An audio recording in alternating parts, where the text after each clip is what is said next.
Hey guys, so today's conversation, I'm just going to riff a little bit about this conversation that I've had over and over and over again. And it happened so much that initially it was quite frustrating to get through, but it's just become funnier and funnier to keep having with more and more people, right? So it's a loaded conversation, these three lines, and you can see that A is the customer, B is me, and then A is the customer again. And every verbiage in it, when you break it down, just makes it a little bit more interesting to analyze, right? So this is how the conversation goes. So some sort of a lead occurs either from a referral or, they might come through from Google Ads or email or whatnot. And we'll talk about their business and then I'll talk about Google Ads, right? I like Google Ads for specific types of businesses. And then what will instantly happen is the customer will just shut me down. They just go, Google Ads doesn't work. And I'll say, how do you know? And they go, I've done it, right? and this is really funny logic because if you listen to this guy for everything, you wouldn't be able to do anything. So if this guy can't run the 5 minute mile because he's tried, then you're never able to. If he can't do, let's go beyond physical. If he can't beat a grandmaster in chess, you won't be able to because he couldn't.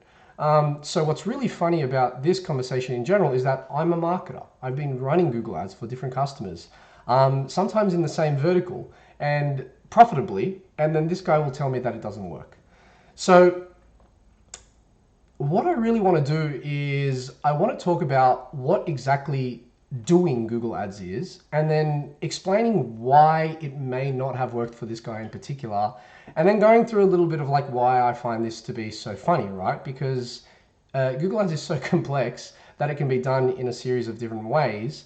And I think, just hearing it back to me is like as ridiculous as saying like go to the physio doesn't work, or building a house doesn't work, or skydiving doesn't work, or having fun at a theme park doesn't work. It's just ridiculous to say things don't work without actually knowing what the thing is or trying it for real before, right? So I don't really know how exactly this video is going to go, but I'm going to do my best at just like talking about like what exactly Google Ads is, and then from there reverse engineering and then showing the complexities of it. And then maybe along this line people will start to see that, hey, yes, maybe I have tried Google Ads before and maybe it didn't work for a specific reason. But at the end of the day, Google Ads does work for some people, and it's a really big and smart company, Google. So it should be doing something, right? It's not just this big corporation of smoke and mirrors. Maybe some parts of it are, but for the most part, the ads seem to work for some people. And I just want to make this video just to show, maybe it can work for you if you are a cynic or a naysayer. So what is Google Ads? So let's talk about the user flow. So what happens is someone searches something, right? So when someone searches something, what happens is at the top of the results, above the organic traffic, the organic links, an ad will appear, right? So we won't even draw lines, we'll just do this in order. So one after the other, an ad will appear. And then what happens is that somebody will click the ad. Okay, cool. So then what happens? Well, when they click the ad, they are directed to a landing page. All right, now on this landing page, they can do whatever the page lets them do. So they can read, they can scroll up and down, they can click on things. But ideally, if you're running Google Ads, you want to generate a lead, right? So a lead is generated, right? Now this is best case scenario. So what happens is everyone works on the assumption initially that Google Ads works perfectly. So what happens is somebody searches something and then an ad will appear, and then somebody clicks the ad, and then they'll get to the landing page, and then a lead is generated. There are ways that each of these can break down, right? So let's talk about how I go about this, and the best way I go about it is in the reverse order. So if you take all of these and you put them back to front, that's really how you should be setting up a campaign. And first first, off the bat, if somebody doesn't think like this and you don't have that outcome in mind, then you're probably not going to have a very good Google Ads campaign before you even begin.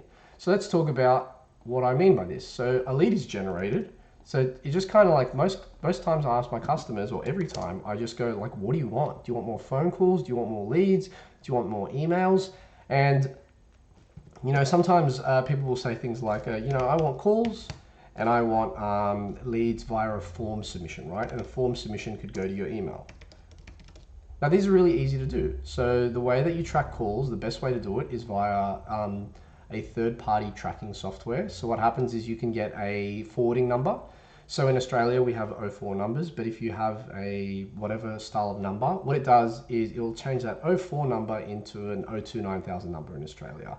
And an 04 number is a mobile number. So most times, like people that work in construction, they'll have calls coming to their mobile, and they're just one-man bands and they're wheeling dealing, right? But if you get them onto a regular 029,000 number that forwards to that 04 number, well, first of all, that can get tracked in the third-party software. That can then just get tracked into Google Ads, and then Google Ads will track that as a conversion. If you don't have any of that, nothing gets tracked. And then yes, your system is already broken. So I know many people that are running Google Ads and they don't have any call tracking, and that means for each of the clicks that they get, all the calls that are made are not attributed to Google Ads. And then Google doesn't know, hey, how do I get more of this thing that this person wants? Because they don't know that they're getting them, right? So it's a little bit of like negative circular logic there. So what you have to do is you have to get calls, and you go, all right, well, if that guy wants calls, we need third-party tracking. And then what happens with form submission is the best way to track a form submission is to actually have a thank you page. So there are little like quirky ways that you can get like form submissions to have like to pop up without a thank you page. But the best way to do it is like a Google ad takes you to the page, and there's a little bit of like Google ad code in the URL. And if the person fills out the form, just put them to another page that says thank you. And that way it's really easy for Google to know. It's like, hey, where did this click go? This click went to the website. And then when they're on that website, it went to the thank you page. And now that we know that there are two ways of tracking these different leads, you have a thank you page in third-party software. We go, okay, let's build the campaign up from there. Okay. All right, your landing page. So when you think of a landing page, you're supposed to be doing one thing and one thing only, and that is convincing the person who is on there to become a lead. So that means throughout your landing page, you basically need to say, call us, and you need to say, fill in your details, right? And if you think about it, like logically, the more you say this, the more likely people are going to do that action. So sometimes people have really like complex landing pages where they they have all these little animations and then loading screens and then pop-ups and blah blah blah. And my methodology is like KISS, keep it simple, stupid. So you really do just want a call or a form submission. So make that the basis of your page, and then everything else is supposed to be directing to that page. And the best way to do this with Google Ads is just to be focusing on trust, credibility, safety. You don't want to be reinventing the wheel here. You actually just want to be telling the person that you do the thing that they searched for. It's as simple as that. So if somebody searches something like, electrician in Sydney, you want to just have your page say electrician in Sydney, right? And if somebody searches things like ceramic mugs, you better hope that your page shows ceramic mugs. Now, what's really funny is if you don't go through this slow reverse engineering process, I've seen so many different times. And when I was a beginner, the same sort of thing where you think ceramic mugs and pottery are so similar that it shouldn't matter that, you direct them straight to the all pottery page. And I don't think you understand that, like, as a user, everything is confusing. Like, I've had people come to my website before, fill in a form, and then I would engage that lead and I'd say, hey, I'm following up about the details that you've left me. And the person would be on the phone with me and they just say things like, I never filled in my details. And I didn't invent the phone number. I didn't invent me knowing your name. You've obviously left your details for me to capture somehow. But sometimes users are crazy, is the best way that I can put it. Like, you'd like to think that everyone is logical and works in the confines of your website the way you'd like it to happen, but it doesn't happen like that. You get people from all different demographics using screens of all different sizes. You know, sometimes they're watching the TV while they're filling in the form. You know, sometimes they're on the go. And you know what? Maybe this lady, and this is my best guess, and I think about it every so often, maybe she just like auto-filled details because she accidentally clicked on my page, then it just came up. So be it. And sometimes you have to call people back and you have to say, hey, you filled in your details. And they have to say things back to you like, no, I didn't. And they believe it. And that's your problem to deal with, right? And it happens every so often. Doesn't mean Google Ads is broken. Kind of means people are a little bit broken sometimes.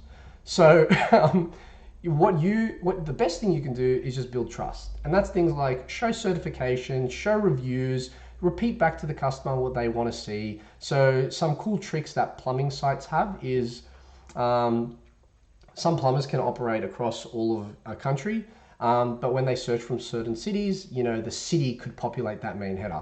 So let's say it's like a dynamic text and I say plumber in Greenacre. And if I click on that link, it'll say plumber in Greenacre. But that same page, when I search plumber in Hunters Hill, will say plumber in Hunters Hill. So one page can have a lot of different interest capture, you know, so like small amount of work leads to large responses because you're catering for many different audiences, right? Cool. So that page, there is no specific formula of how to build a landing page, but you just want to make sure that it follows a couple of good principles, which is, you know, a lot of call to actions, which is, hey, call us, or hey, fill in your form. A lot of, it needs to be optimized for mobile and for desktop. A good thing about Google Ads is, you know, people are going to be searching on different devices and one ad can be capturing both devices. A quick note is probably don't use tablets. I don't know anyone that runs successful tablet ads on a small scale. So if you are a small business and you're doing Google Ads and you have an agency, just tell them don't run ads for tablets. You know, sometimes people forget or sometimes they don't know that that's a trick. But just think about like when you use an iPad, you're probably on the toilet or watching TV. You're not really thinking about fixing that light bulb and calling an electrician, right? That's what your phone's for. So the last one, and this is kind of contrarian to what Google tells you to do, is I don't like nav bars. So when you get somebody onto your web page, don't let them click off. Like, you've earned that click, you paid for it. So what you do is you make them do one thing and one thing only, and that's do that call to action. The way you get off this page is by going to the top and clicking X, or you call or you submit a form, and then you can access my website from there, right?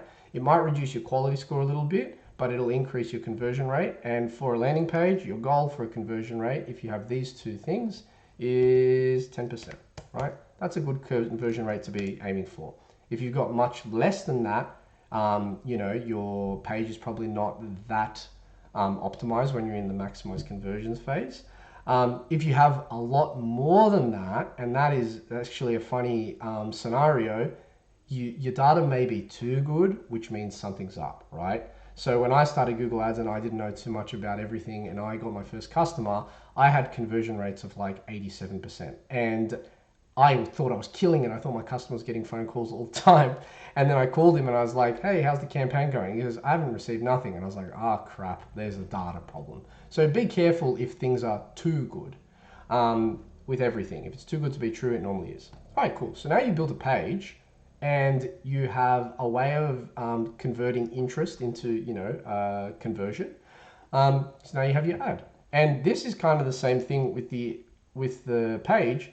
If somebody's searching something, basically you have an ad that says the thing they searched for, right? So again, if they search for electrician in Sydney, you want to give them electrician in Sydney. If they search for audio supply store Australia, you want to give them audio supply store Australia. If they search for lowest interest rate loans, you want to give them lowest interest rate loans. And a good trick for this is if you go into the ad and you actually, there's these insertion things, and if you actually say keyword, if you type in those double braces, it'll come up straight away, and you can actually just repeat what the search term that the person used back to them in the ad. It's a cool little trick. You can also do this for location, and that's pretty good too. That's like what I was talking about in the plumber instance. And then you can do other things like countdown, etc. Cool. So the thing they search for. Then you've got the ad. Now, for this example, all we're talking about is search. So what people see, it looks a little bit like this. Oops. So there's many different styles of Google Ads. So, you know, you've got search, you've got display, you've got PMax, you've got YouTube, you've got blah, blah, blah, blah, blah. And if you think about it, the list goes on. Now, what you don't have an infinite amount of is budget, right? So if you had a small amount of money to spend, you want to put all that money into the best avenue. So I'll give you an example of this. When I was in year 4, I won a gambling competition at school because our class was given the assignment of spending $10 on the Melbourne Cup, which is the biggest horse race in Australia. So we got given the newspaper with all the odds, and obviously some horses are paying like exorbitant rates because they're much less likely to win. So you've got horses that are paying 1,000 to 1, right? And if you spend all your money on that 1,000 to 1 horse and it won, you'd win this gambling game, right? But, you know, what was pretty common with kids in year 4, and I don't think adults are too different from year 4 kids, is that people like to hedge their bets a lot, right? And me and one other kid in the class, I forget who it was, but kudos to them, split the pot because we did one thing, and we put all $10 on the favorite. Now, since then, I've known that to be a dominant strategy because, you know, behavioral economics is a little bit more front of mind nowadays, and you know, people are a little bit more interested in like that money balling concept.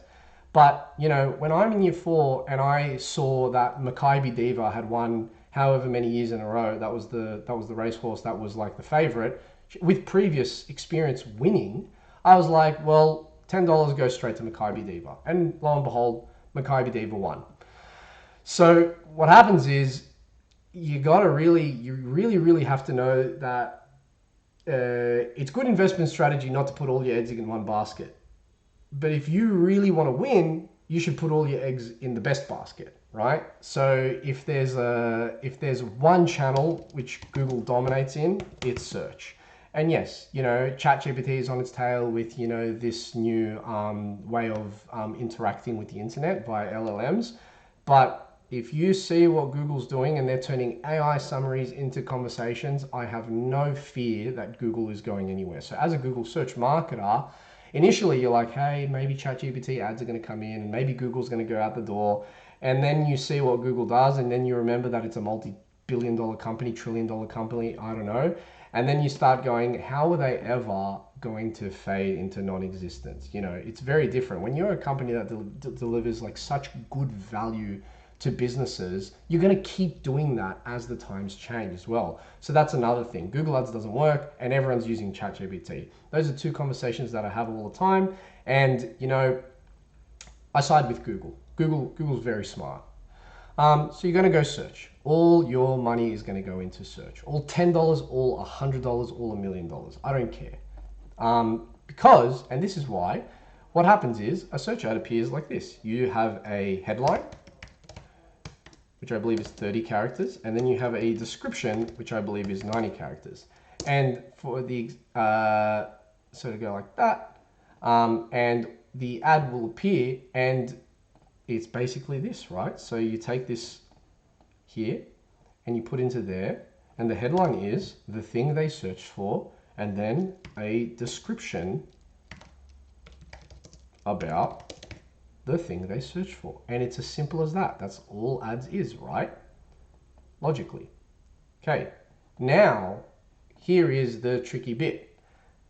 Someone searches something. So every day Google has, I think it's millions or billions of new searches it has never had before. So if you think about it, it's very, very hard to pick what exactly people are going to search for. So what Google does is it allows you to pick, instead of a search term, which is what somebody searches, it allows you to pick a keyword.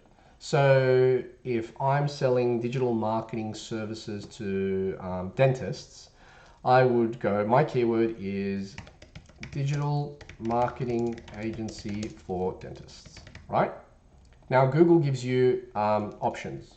So for this one keyword, you can be quite flexible with what Google, or exploratory with what Google allows to be a search term under that keyword, or you could be quite constrained. Now, Google Ads has been going for 25 years this year, and I'm only 30, so I haven't been doing Google Ads my whole life like some other people. So I've heard that before my time, when Google had these match types, they were actually quite they meant exactly what they were, right? So the three match types are, I'm pretty sure there's new ones as well. So broad, phrase, and exact. Now, the way you want to think of these is like concentric circles. So let's go exact, and then let's copy that one, and hopefully it goes behind. Knowing my luck, it probably won't. And then it goes phrase. And see if it goes behind. It did not. Send it back. La la la la la. Phrase, exact, and then the big boy, broad. Cool. So now you go, all right, well, I can have all these keywords, but I can also have a leniency of, that didn't work too well, did it? There we go. I can have a leniency of matches, right? So this is like Photoshop tolerance, or, you know, call it like a good enough setting. So if I have digital marketing agency for dentists, the way I would identify what type of match it is with like signifiers outside of it. So if there's nothing around the keyword, that's broad. And that means you could get things like, I'll give some examples here. You could have marketing for business, right? It's somewhat related, but it's not actually what I want people to find me for, you know, because, you know, this could be people looking for strategies, plans, ideas, posters, brochures. So you could go out of that digital realm. You could even get something like marketing, and you could have a typo there. You know, that's a typical search term. Like, people make typos, and you can't capture all of that. Then you go to phrase, which is when you have quotation marks around it. And this should be phrases that use this, right? Now, what I'm understanding, or what I know, is that, and what I've seen, is that this is not actually how it is. It's a little bit less broad than broad, but what it is it'll be pretty close to this term. So you might have something like marketing agency or dental, right? Cool. Now, exact is if you really do know that the keyword is the keyword that you want. So think about it like this. If you sell red pens specifically for colorblind people, you want to say red pens for colorblind people. And that way you'll get the exact search term like that. So digital marketing agency for dentists, digital marketing agency for dentists. The problem is that doesn't actually work. So these are a little bit broadened now. And with AI search matching and bid strategies, you know, the old guns of Google Ads kind of complain about how they don't have as much control. But I'll go a little bit more into why that is a good thing overall for marketers in general. Cool. So your ad will appear, and it'll appear when somebody searches something as a search term and it matches one of your keywords. So if your keyword captures that search term based on those specific rules, you know, you will go and your ad will appear. Somebody will click the ad, and then a landing page will be able to capture the conversion if all goes well. Now, what happens is, you know, across all of these, there is the very real possibility that it does not happen, right? And that's why with marketers, and especially performance marketers, we deal a lot with rates of change. So for here, let's assume that there are all of the searches on the planet, what are the likelihoods that somebody searches the term that you're searching for? You could technically call that a search rate. And then let's say that somebody's ad appears, you could call that an impression rate. So think of it like somebody leads a first impression on you, then there's an impression rate. Now these two things I just made up off the cuff just now, right? And the next ones are actually the ones that you're going to hear of more, because that's actually what marketers optimize for a little bit more with Google Ads. So if somebody clicks the ad, you're going to hear the click-through rate, or the CTR. And you know, that's when people get to here and they go to the landing page, you're going to hear conversion rate. Cool. So it's probably better if I just, yeah, like that's fine. Cool. So when you hear conversion rate and click-through rate, these are like super typical marketing terms, and it basically means people see your ad, out of 100, how many click on it as a percentage, that's your click-through rate. People see your page, as a percentage of them, so let's say 1 out of 10, how many convert with one of these leads? And 1 in 10 is good on Google Ads for a service-based business, and that's if you have proper conversion tracking, which is the third-party software, as well as the thank you page. Now, the intention of this video is to speak super fast to show you that even at this stage, before we've input any details onto your campaign, there are a lot of places that a marketing agency could stuff up. And this is what leads customers to believe that Google Ads doesn't work. And throughout this, I've told you that I've made some of these mistakes, and it has not worked for previous customers of mine when I was in my more junior days. So yeah, Google Ads cannot work, but what is it really that does not work? Is it somebody doesn't search for something? Or is it that your ad doesn't appear? Or is that somebody doesn't click the ad? Or is that a landing page doesn't convert? Or is that a lead is not generated? Or is it that more likely, you know, the person running ads doesn't make money? You know, and I think if I just delete all this, what really happens is you're having a conversation with a customer and they say something like that, right? They said, I didn't make money, right? And this is a little bit of the curse with Google Ads. So marketing agencies are supposed to go out to customers and they're supposed to sell them the service of Google Ads. Sorry. And then what happens is people somehow believe that if they spend $20 in a day, they're going to get back thousands of dollars worth of value, and it doesn't work like that, right? Because if you saw the full flow last time, I probably shouldn't delete it, keep it as confusing as it is. Google Ads gets you leads. It doesn't get you revenue. Beyond all of this, if you go on and on and on, and you make this smaller, you can say, all right, well, let's maybe not shrink that so you can't see it. You go, all right, well then what happens when a lead is generated? And then you have to sell.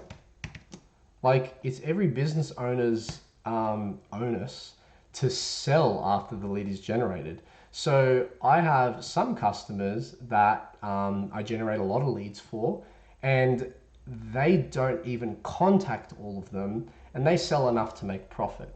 But I have other customers that actually just need to do a little bit more work, right? Because maybe the way that their campaign is structured is they wanted a little bit more exploratory leads, and then, you know, they don't feel like selling some days, and then as a result, it's my fault that they didn't sell. And that's actually a little bit more of a tough conversation. But you know, besides all that, when people say that they didn't make money with Google, a lot of the time is actually about cold feet, right? So what happens is Google goes through 3 stages, or most people that run Google Ads well consider Google to go through a couple of stages.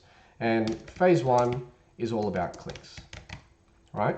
So this is where we're doing this thing, where someone searches for something, then the ad will appear, and then somebody clicks the ad. And if you think about it, if we're in a click stage with Google and we're telling Google, or the beautiful AI that it is, that we only want clicks, then Google puts all this other stuff out of scope.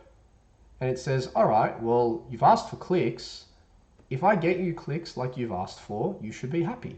And if you're a marketer and you understand how Google works, you are happy, because sometimes it is a challenge getting even clicks for certain campaigns, because some of the search demand is not there, or the client doesn't have as much budget as you'd want them to have, or they don't even have the appetite to generate as many leads as you believe they should be generating. So if a customer comes to me with either of these issues where they say, I don't have any money to spend, so I want to spend $5 a day, bad customer.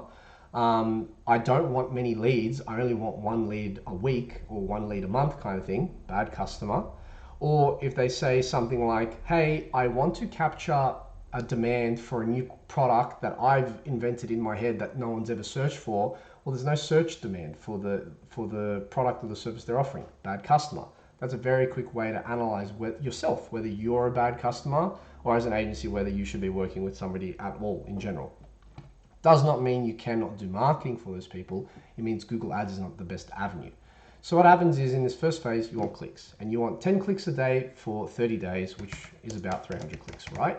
Now, you don't need 300 clicks, but this is a pretty good estimate based on previous campaigns. This is a heuristic or a principle, so that within that time, naturally, you'll get, 1 to 2 to 4 to 5 leads or conversions, right? So naturally.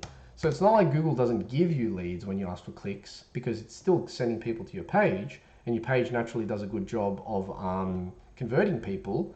But what you're telling Google to do is get clicks, right? And the reason that you're doing this is to build historical data through signals. Now, signals are really important, and that's why we were talking about this before, and I said it's not as important as those old marketers believe, because the whole purpose of Google now is to use AI and machine learning to improve your results over time. So it wasn't as complex before, and there was more settings before, because Google's system wasn't as smart as it is today. And Google's system will continually get smarter as we continue using it. So as we get these 300 clicks, you'll find out a couple of things, and Google's dashboard will show you. It'll show you things like how old people are that are searching, what locations they're in, what time of day, what search terms they used, what your click-through rate is, and then also like when they get conversions, right? Either via phone call or a thank you page, right? Now, I like to, and what these are called are signals, right? And these are only the signals that I can explain to you. Now, what's really cool about Google Ads, or even Facebook ads, or any type of AI ML marketing platform for ads, is that Google knows so much about people when you launch campaigns and when it starts learning, that it can't even explain to people in English or any language what it knows about people. So Google talks in data and numbers, and as humans, we talk in stories and images and, stuff like that. So imagine you're having a conversation with Google and you're like, hey, tell me everything you know about somebody. It can tell you that, hey, people who are over the age of 30 really like your stuff. But the way it tells you that is via an abstraction that it reads to humans. But it actually knows things like, if people click on your page in certain ways, if people spend as much time on your page in certain ways, things that, as humans, you can't be expected to optimize for. Google learns all of that stuff, and that's what you're purchasing for this first phase. And this first phase can be quite expensive. So imagine you get somebody and you tell them to pay $5,000, and they go, great, how many leads am I going to get? And you go, well, I'm actually predicting you get 0 leads, knowing that like 1 to 5 will come through. But the prediction is not about leads, it's actually about the clicks. Everyone blows their top, right? Everyone's like, oh, why would I pay $5,000 for nothing? And it's like, it's not nothing, it's just something you don't understand and you cannot see.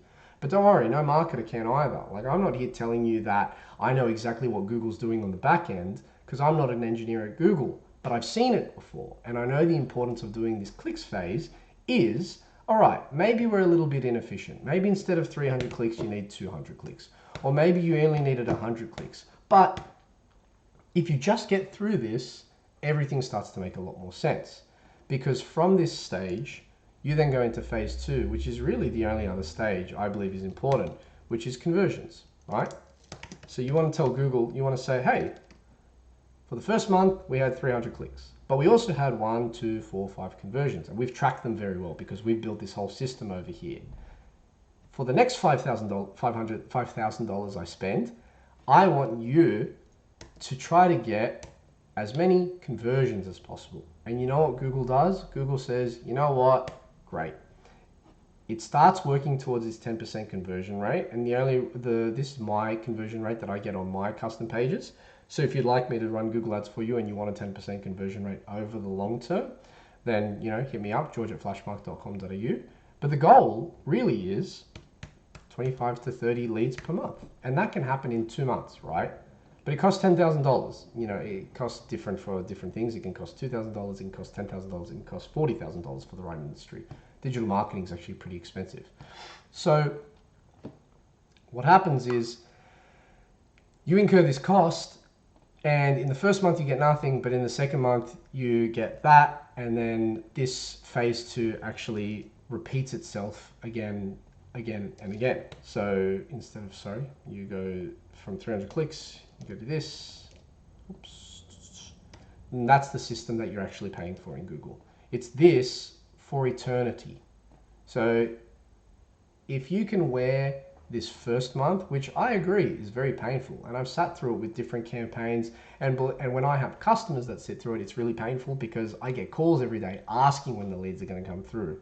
And then what happens is people stop calling me during these months because they're too busy. And that's great, right? And then, you kind of have to find out what they need, because sometimes they have too many leads and you need to optimize down. So everyone's like, oh, I want 30 leads and I want that forever. But believe me, once you get 30 leads a month and you're a small business, you're going to want to somewhat reduce that to 15 or higher quality leads. And that'll be things like, I encourage everyone to start with a very easy form submission. So like name, phone number, tell us what you want. But then going forward, you might want to put a budget constraint on there. So for example, if you're a solar installer and you keep getting tire kickers, you basically ask a question saying, how much are you willing to spend? And you'll freak out that people are saying things like, you're getting jobs for 5,000, and then all of a sudden you get leads where people are saying things like 20,000, and then you only allow those leads in. You reduce the amount of time that you spend selling to then, actually handle higher quality leads, which is great, Cool. So that's Google Ads, somewhat, without any detail up front. And if you're telling me that you did all of that and you didn't get any leads, I would freak out, right? But this is not the end of the story. So if I wanted to make it even more complicated, and let's just put these over the top here for now, you have this whole other concept which is sell, right? So now above your conversion rate for your landing page, you have a sales conversion rate, which is how many leads come in, and of those leads, how many do you actually turn into paying customers? And if you don't know how to sell, don't run Google Ads. If you've not sold your service before, don't encourage people to come to you and then not have a vision in mind about how to actually close them. Because that's pretty common as well. They're like, oh, I got all these leads, and none of them turn into sales. It's like, well, that's not really my problem as a marketer. These are people looking for your services, but you didn't give them the confidence that you could deliver. Google Ads can be pretty useful for that, and I've had customers like that before that have started new businesses, and I go, look, you're going to get leads, but use it as an opportunity to develop your sales process. And then from there, this is a little bit, this is a more costly territory these first couple of months, but it helps in the long run a lot when you need those leads quick and you need to run through those sales problems pretty quickly. But these are all costs. So Google Ads is a cost. And that's why people are so resistant to it, right? So if you think about it, you've got all this, which is essentially Google, in some people's eyes, is, I'll make it yellow, one big fat expense. So if you're a digital marketer and you're selling Google Ads, you've had this feeling before that you're nothing but cost.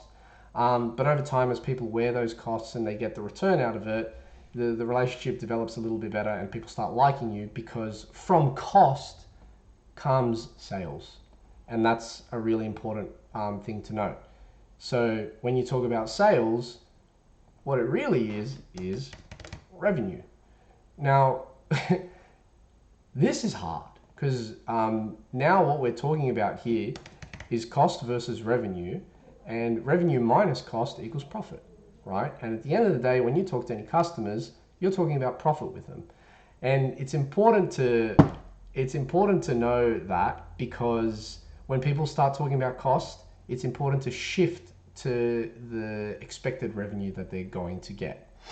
So there are 4 ways to increase revenue for a business. And now this is where you start going from Google Ads logic and theory to business theory. And you'll find pretty quickly, as you talk to more and more customers, or as customers talk to digital marketers, that they don't actually know business that well. And this is really good theory to know, because it is infallible. Like, there are no tricks around it. So if you want to increase revenue, you can increase the amount of paying customers. You can increase prices, right?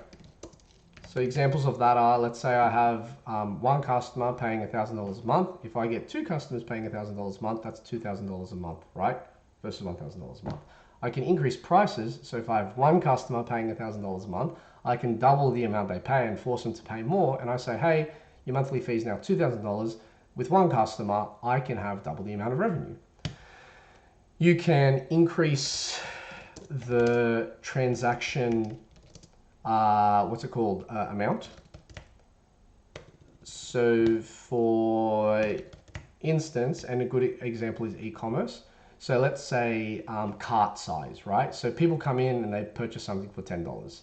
If you get 1 cart to be $20, you've increased your revenue from $10 to $20. And that's different from prices, because you've got 2 different products on the same price. You haven't changed price there. And then increase the transaction frequency.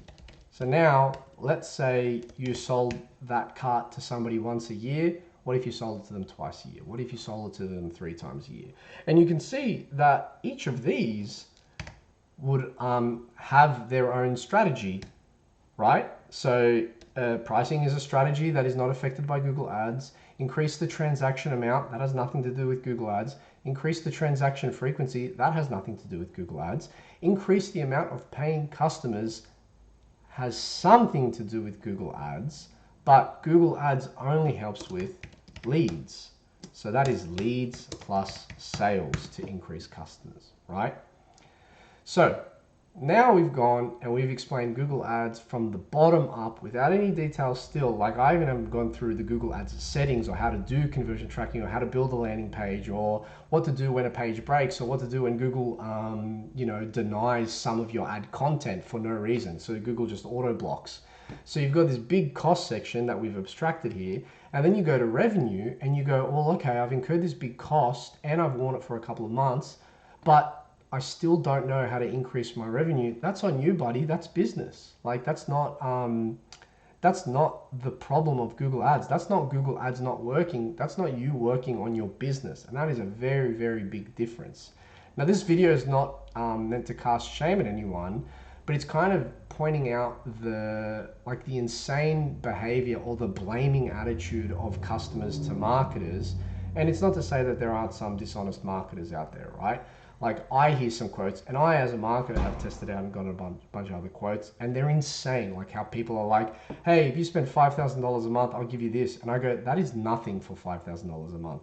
But if you're giving Google $1,000 a month or $5,000 a month, it's pretty bloody worth it to get an AI and a machine learning system on your side that you're able to show ads across the entire planet exactly at the point when people search them. Like, go find better advertisement somewhere else. All good if you can go do free organic advertisement, but some people just don't have the energy and don't like it.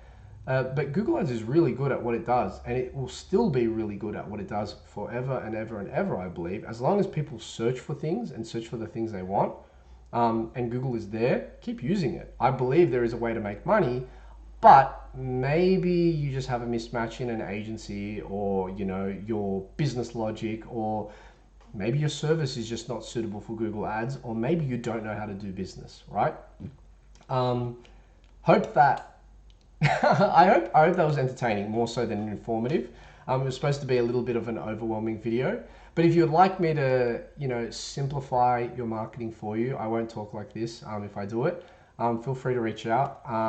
Happy to help. See ya.